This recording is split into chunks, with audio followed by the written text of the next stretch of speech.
नमस्कार दोस्तों, मध्यकालीन भारतीय इतिहास में आपका पुनः स्वागत है। आज हम बात करेंगे सैयद वंश के बारे में।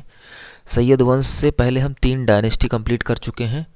सबसे पहले हमने गुलाम वंश को कंप्लीट किया था, इसके बाद हमने खिलजियों को पढ़ा था और उसके पश्चात हमने तुगलकों को कंप्लीट किया था।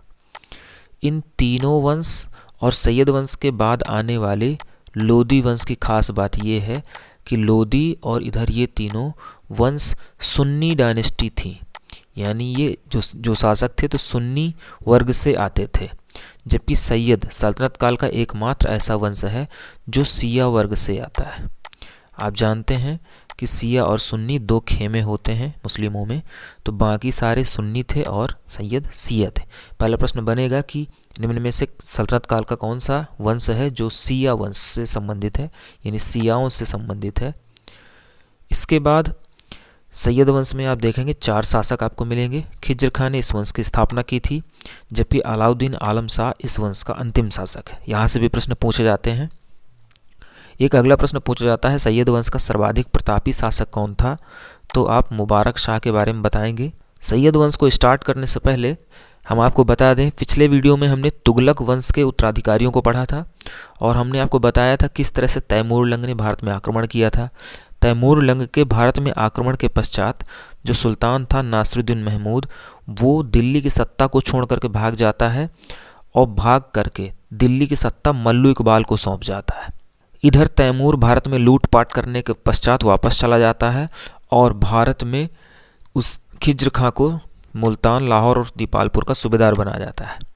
यही खिज्र खां आगे चल करके मल्लू इकबाल पर अटैक करता है, उसको मार देता है और दिल्ली की सत्ता अपने हाथों में ले लेता है।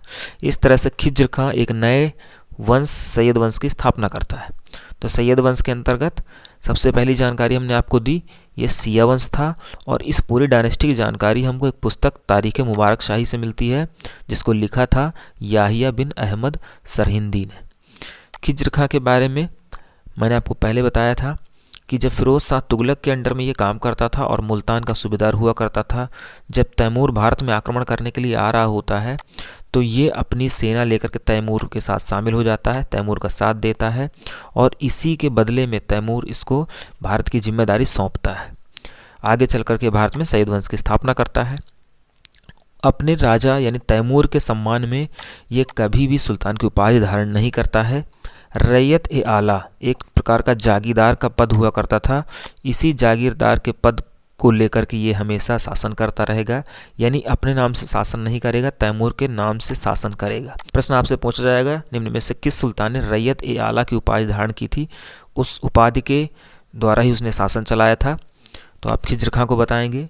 हमने आपको कुतुबुद्दीन ऐबक के बारे में भी बताया था, उसने भी मलिक और सिपह सलाल की उपाधि धारण करी थी और उन्हीं उपाधियों के माध्यम से वो शासन चला रहा था।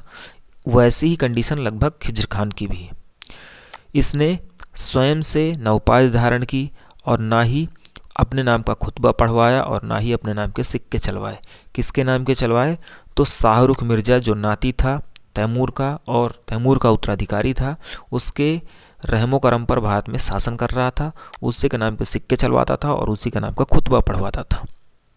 फरिश्ता ने इसके बारे में लिखा है, सुल्तान की मृत्यु पर युवा, वृद्ध, दास और स्वतंत्र सभी ने काले कपड़े पहनकर शोक मनाए थे। इसके बाद इस वंश का सर्वाधिक फेमस शासक आता है मुबारक शाह। मुबारक शाह ने अब अपने पूर्ववर्ती शासक की भांति काम नहीं किया, उसके जस्ट अपोजिट काम किया।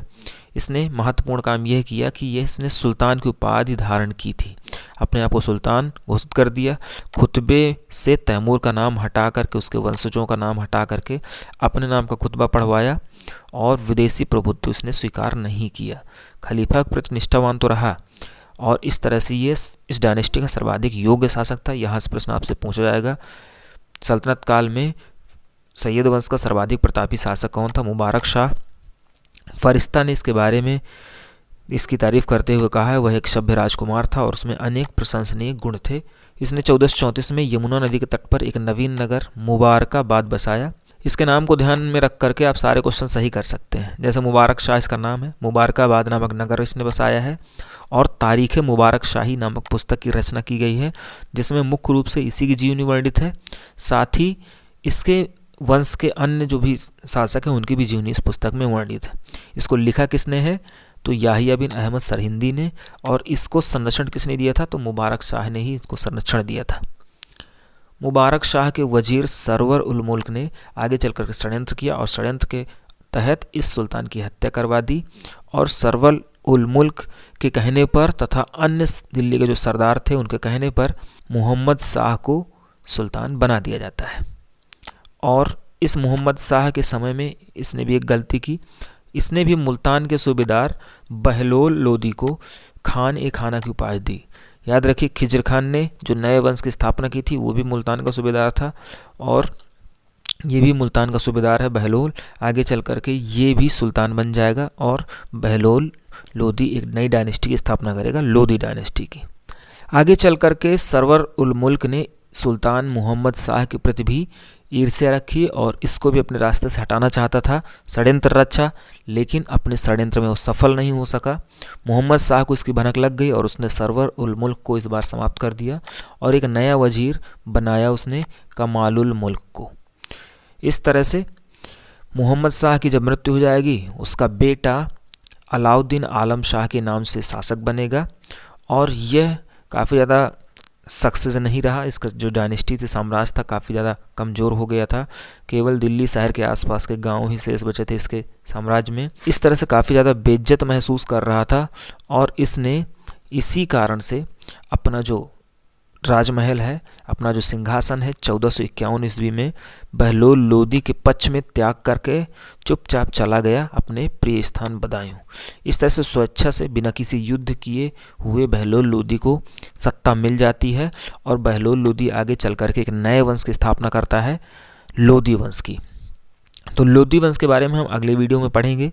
लोदी वंश से संबंधित प्रमुख 3 शासक हैं जिसमें हम मेनली सिकंदर लोदी के बारे में पढ़ेंगे, बाकी के बारे में कम फैक्ट्स बनते हैं। तो हमारे वीडियोज़ को अपने दोस्तों को ज़्यादा से ज़्यादा शेयर करते रहिए। मिलते हैं अगले वीडियो में, तब तक के लिए नमस्कार।